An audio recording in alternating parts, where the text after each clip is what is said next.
Salut tout le monde, on se retrouve aujourd'hui pour le débrief du match Barça-Osasuna et c'est une victoire pour le Barça, ça fait plaisir de dire ça.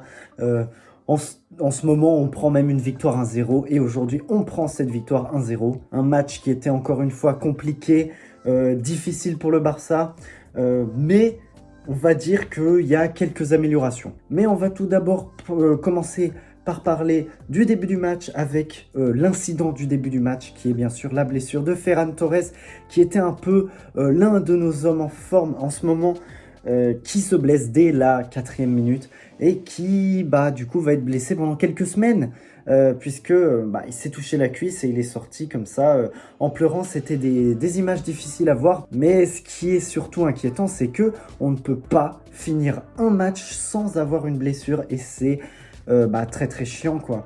On parlait l'autre jour du staff de Xavi qui était incompétent, pas le total, mais certains éléments du staff qui étaient pas professionnels. Et à mon avis, on peut parler du staff médical.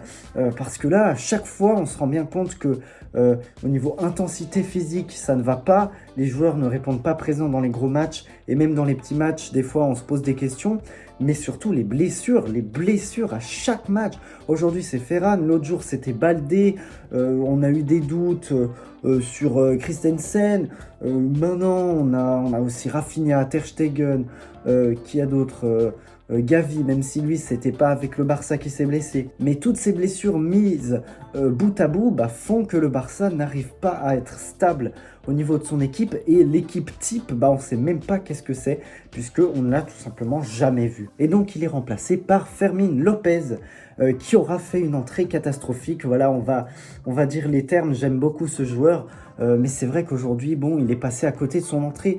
Voilà, on se souvient de cette occasion sur le centre de Lamine Yamal où presque il défend, il fait un magnifique tacle pour que ça aille de l'autre côté. C'est trop bizarre. Sinon, il a loupé pas mal de passes, pas mal de contrôles. Voilà, c'était pas le meilleur match pour Fermín López. Et donc, dans cette première mi-temps, il n'y a pas grand-chose d'autre à dire. 0-0, un match assez fermé.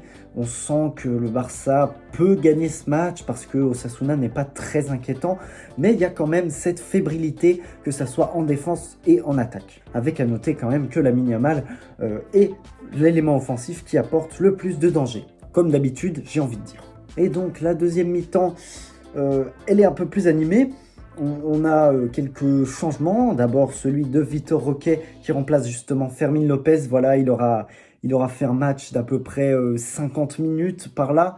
Ouais, c'est dur pour Fermín, mais voilà, il faut pas qu'il le prenne mal. C'est un jeune joueur, il aura le temps de prouver ce qu'il vaut vraiment. Nous, on sait très bien ce qu'il vaut. Voilà, c'est pas le plus grave. Et surtout que Xavi a bien flairé le coup puisque une minute plus tard, Vitor Roque s'offre son premier but au Barça. Et quelles émotions! Ce but vraiment magnifique. En soi, c'est pas le but le plus impressionnant. Bon centre de Cancelo de l'extérieur du pied. Le gardien qui anticipe un peu trop et Vitor Roque qui n'a plus qu'à pousser le ballon dedans de la tête. Il le fait très bien. Et voilà, j'ai vraiment aimé la célébration de Vitor Roque, pleine d'émotions, pleine de joie. On sentait que c'est un but qui va le libérer. Voilà, c'était vraiment des belles images, j'ai adoré. On sent que c'est un joueur qui aime le club, qui aime marquer, c'est beau. Et ça fait vraiment plaisir parce qu'on le sentait un peu triste à chaque fois quand il ratait ses entrées. On se souvient, dès son premier match, il avait un peu un sentiment amer après avoir loupé son occasion. Mais voilà, le premier but est là, il est arrivé et on espère que ce ne sera pas le dernier. Mais à noter que Vitor Roque a été plus dangereux que Lewandowski en une minute. Voilà, c'est triste à dire, mais c'est la vérité. Et Vitor Roque ne s'est pas arrêté là puisqu'il a provoqué le deuxième carton jaune du défenseur Unai Garcia qui tout simplement est bête sur cette action. Il retient Vitor Roque sur la passe en profondeur alors qu'il a déjà un jaune. Voilà, il ne doit pas faire ça à ce niveau-là, c'est pas censé arriver.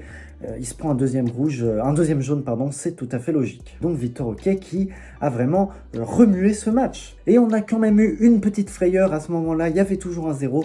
Et le tacle proche de la surface de réparation d'un joueur d'Osasuna qui amène à une occasion directe, un poteau d'Osasuna. Voilà, c'est la preuve que le Barça est fébrile. On pourrait dire qu'il y a faute, mais l'arbitre n'a pas sifflé.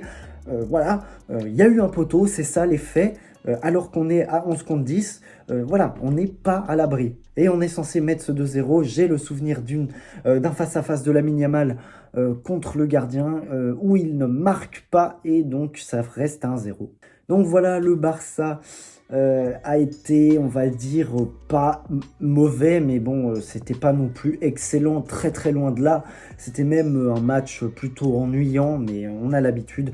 Heureusement que Vitor Roque nous a apporté un peu de folie, un peu de joie dans cette soirée qui était assez terne. Et le principal en cette fin de saison, je dirais même en cette deuxième partie de saison, c'est que le Barça prenne des points, se mette en confiance, finisse bien la saison, qu'on finisse sur une bonne note avec cette ère de sous Xavi, tout simplement. Donc voilà, c'est la fin de ce débrief sur ce match. J'espère que ça vous a plu. On se retrouve à la prochaine. Salut!